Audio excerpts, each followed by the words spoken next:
صورتوں کے نا مختلف فضائل نبی پاک نے بیان فرمائے۔ حضرت علی المرتضیٰ شیر خدا رضی اللہ تعالیٰ عنہ فرماتے ہیں کہ نبی پاک علیہ السلام نے فرمایا ہر چیز کی ایک دلہن ہوتی ہے۔ دلہن بیوی کے معنوں میں نہیں، دلہن سجی ہوئی چیز کو کہتے ہیں، عرب کے اندر دلہن ہے سجی۔ فرمایا ہر چیز کی ایک دلہن ہوتی ہے، تو فرمایا قرآن کی دلہن سورہ رحمان ہے، یہ سجی ہوئی صورت ہے یہ نا۔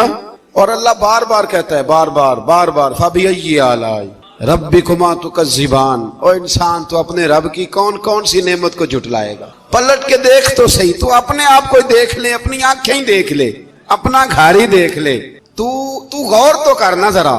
یہ نا بہت سارے لوگوں کو بڑی دشواری ہوتی ہے، وہ ہر وقت ہاتھ میں رومال پکڑے رہتے ہیں، کہتے ہیں جی میرے منہ سے نا کئی دفعہ قطرہ نکل جاتا ہے تھوک کا، تو کسی کے منہ پہ پڑ جاتا ہے۔ میں ایک تحقیق دیکھ رہا تھا کہ جو لبلبا ہے نا آپ کی زبان کے نیچے، اگر زبان خشک ہو جائے تو کسی کھانے کا مزہ ہی نہ آئے۔ ڈاکٹر کہتے ہیں کہ اتنی قیمتی چیز ہے یہ جو آپ کی زبان تر رہتی ہے کہ یہ سارے ذائقے جو ہیں یہ آپ کو دیتی ہے۔ اگر کبھی زبان پک جائے نا تو اچھی طرح پکی ہوئی چیزیں بھی مزہ کوئی نہیں دیتی، بلکہ جلتی رہتی ہے ہر شے۔ اللہ نے جو بنایا ہے نا، جہاں بنایا ہے کمال ہی بنا دیا ہے۔ اور فرماتا ہے فَبِأَيِّ آلَاءِ رَبِّكُمَا تُكَذِّبَانِ، اپنے رب کی کون کون سی، تو کہاں جائے گا؟ اور شروع کہاں سے کیا؟ فرمایا الرحمن علم القرآن، فرمایا رحمان نے اپنے حبیب کو قرآن سکھایا ہے۔ حضرت علی فرمایا کرتے تھے کہ میں اگر قرآن کی تفسیر لکھوں تو کئی اونٹ کتابوں کے بھر جائیں، پھر بھی تفسیر ختم، ہم پرانی بات نہیں کرتے۔ یہ گجرات میں مفتی احمد یار خان صاحب نعیمی حکیم الامت رحمت اللہ، قرآن مجید کے ایک پارے کی تفسیر لکھی تو پوری ایک جلد بن گئی۔ ابھی پنڈی کے وہ عالم حیات ہیں جو کہتے ہیں کہ ایک پارے کی ایک جلد نہیں، ایک پارے کی تو 3-4 جلدیں بن جاتی ہیں۔ اعلیٰ حضرت فاضل بریلوی سے کسی نے کہا تفسیر لکھے، فرمانے لگے میں لکھوں گا تو پڑھے گا کون؟ فرمایا میں تو سورہ بدوحا کی تفسیر لکھوں تو کئی جلدیں بن جائیں۔ اتنا وسیع۔ اور بتائیے یہ وہ لوگ ہیں جنہوں نے استادوں سے قرآن سیکھا ہے، تو جس رسول نے اللہ سے سیکھا ہے، جس نبی نے اللہ سے سیکھا ہے، اس کے آپ کیا صاحب بات کرتے ہیں علم کی، اور آپ ترازو لے کے بیٹھے ہیں، آپ کیسی بات کرتے ہیں؟ میرے محبوب کو رب کہتا ہے میں نے قرآن سکھایا ہے۔ خلق الانسان، فرمایا پہلے قرآن سکھایا ہے، پھر میں نے اس انسان کامل کو دنیا میں پیدا فرمایا ہے۔ علمہ البیان، اور پھر میں نے اسے بیان سکھایا ہے۔ یہ بیان کون سکھاتا ہے؟ یہ قرآن مجید کہہ رہا ہے بیان کون سکھاتا ہے؟ کچھ دوست ایسے ہوتے کہتے فلانا آدمی مقرر ہے جی، تو کیا مقرر آدمی جو ہوتا ہے وہ بالکل فضول آدمی ہوتا ہے؟ اللہ کہتا ہے کہ یہ جو بیان ہے نا یہ بھی میں ہی سکھاتا ہوں، ہر ایک حصے میں ہر نعمت آتی یہ بھی اللہ ہی سکھاتا ہے۔ اور نبی کریم علیہ السلام نے فرمایا بعض بیان جادو ہوتے ہیں، وہ جادو ہی کر جاتے ہیں جی۔ کچھ لوگ ایسے ہوتے ہیں جن کا ایک جملہ انسان سنتا ہے تو ساری زندگی کے لیے کافی ہو جاتا ہے، اللہ تاثیر کی دولت عطا کرتا ہے۔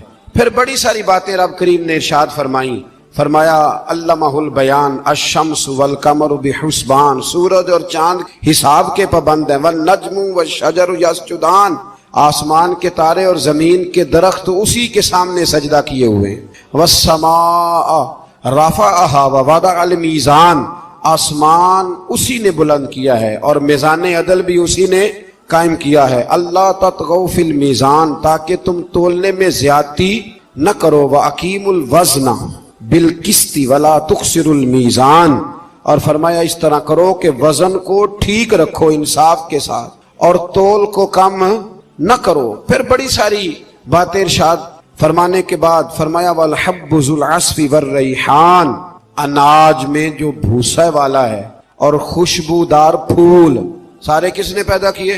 فرمایا فَبِأَيِّ آلَاءِ رَبِّكُمَا تُكَذِّبَانِ، تو تم اپنے رب کی کن کن نعمتوں کو جھٹلاؤ گے؟ فرمایا خلق الانسان من صلصال کالفخار، ہم نے انسان کو بجنے والی ٹھیکری کی مٹی، جو بجنے والی مٹی ہے نا جو خشک ہو جاتی ہے، اس سے پیدا فرمایا۔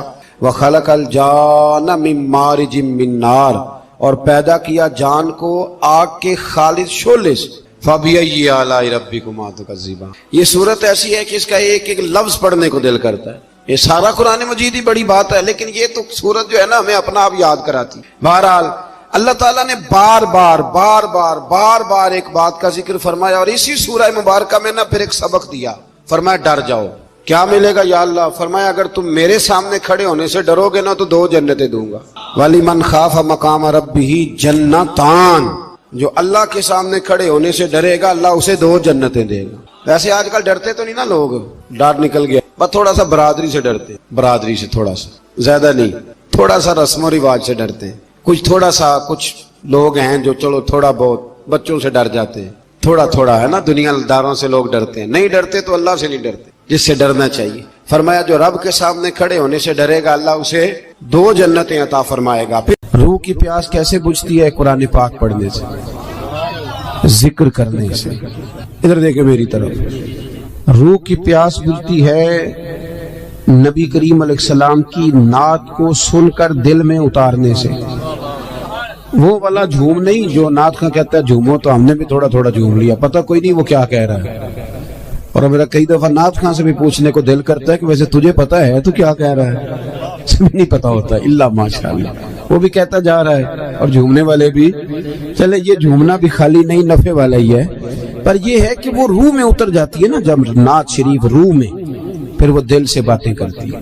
یہ صوفیاء کو سرکار کی زیارت ہوتی تھی بڑی زیادہ, تو آج کل بہت سارے لوگ اس پر بھی اعتراض کرتے ہیں. وہ کہتے ہیں جی اتنی زیارت کیسے ہوتی تھی؟ تو میں کہتا ہوں یار بڑی سادی سی بات ہے. جو آدمی گاڑی چلاتا ہے رات کو خواب میں بھی گاڑی چلاتا ہے. یہ بات آپ کی عقل میں آتی ہے کہ نہیں آتی؟ جو آدمی دن کے وقت گاڑی چلاتا ہے رات کو بھی گاڑی چلاتا ہے, تو جو دن میں تکے کھانے نکلتا ہے خواب میں کئی دفعہ تکے ہی کھا رہا ہوتا ہے.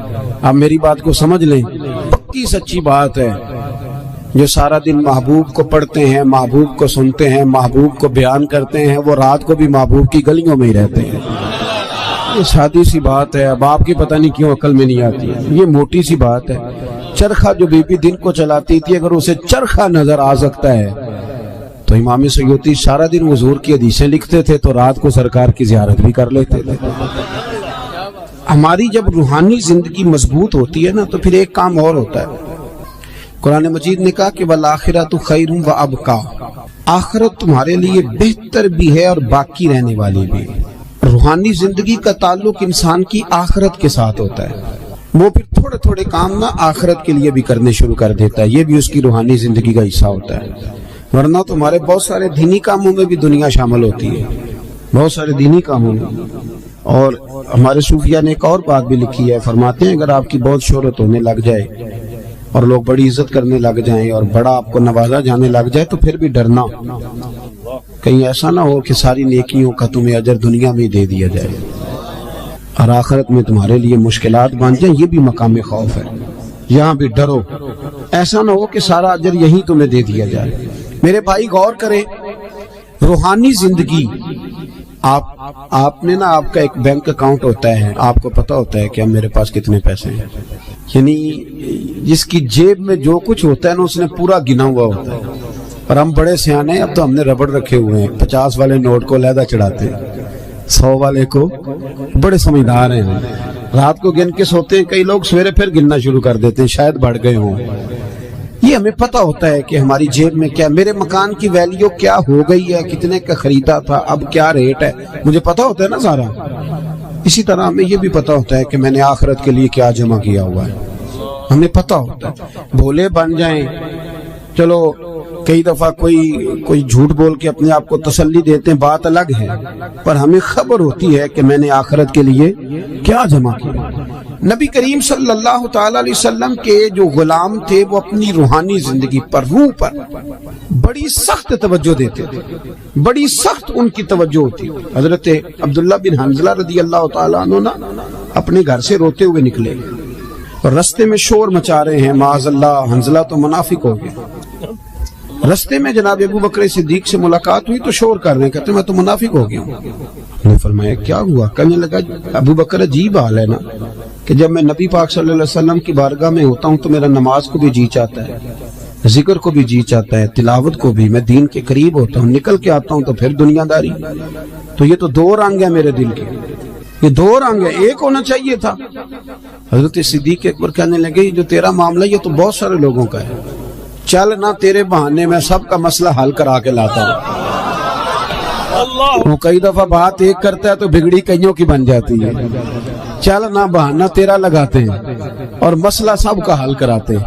حضرت ابو بکر صدیق رضی اللہ تعالیٰ عنہ لے کے آئے حضرت حنظلہ رضی اللہ تعالیٰ عنہ کو لا کے کھڑا کیا، کہا یا رسول اللہ صلی اللہ علیہ وسلم ان کی بات سنیں۔ وہ عرض کرنے لگے حضور میں تو منافق ہو گیا۔ حضور نے فرمایا کیوں؟ عرض کی یا رسول اللہ جب آپ کے پاس ہوتا ہوں تو رنگ اور ہوتا ہے، اور دنیا کے پاس جاتا ہوں تو رنگ، آپ نے میری بات کو سمجھنا ہے کہ عرض کر رہا ہوں۔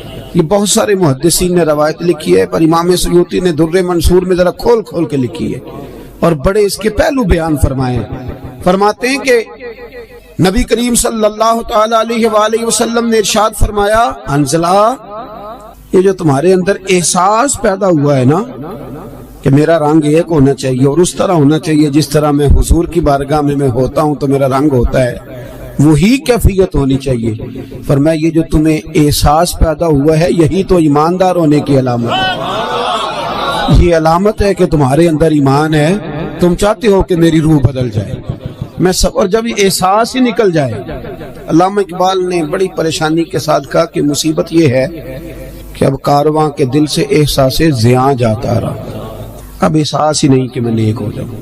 میری طرح کے کئی لوگ بن کے بیٹھ گئے ہیں کہ ہم نیک ہیں، ان کی ترقی رک جاتی ہے، ایک وقت پہ آ کے سمجھ لیتے ہیں۔ حضرت عمر فاروق کے پاس ایک شخص نے آ کے کہا تھا مسند امام احمد بن حنبل میں، حضور میں تقریر کرنا چاہتا ہوں۔ فرمایا نہ کرنا۔ اس نے عرض کی امیر المومنین میں پڑھا لکھا ہوں، میں واز کہہ سکتا ہوں، میرے اندر شرائط پائی جاتی۔ فرمایا نہ کہنا۔ عرض کی حضور کیوں؟ تبلیغ کروں گا، واز و نصیحت کروں گا۔ جناب عمر فرمانے لگے جب تو بن سور کے ممبر پہ واز کہنے بیٹھے گا تو اپنے سے بہت سارے لوگوں کو گناہگار بھی تو سمجھے گا نا۔ کئی دفعہ ہم بات کر رہے ہوتے ہیں تو ایسے کر رہے ہوتے ہیں کہ شاید میں بڑا صوفی ہوں، تو آپ نے فرمایا پھر تیری اپنی ترقی رک جائے گی، پھر تو خود پریشان ہو جائے گا۔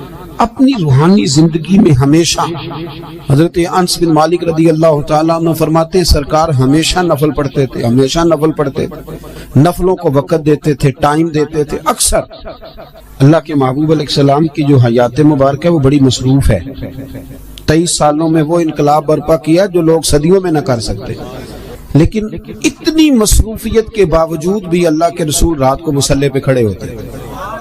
ہماری ہر شے مضبوط ہو گئی، مصلی کمزور ہو گیا، مصلی کمزور، حضور مصلی کو وقت دیتے۔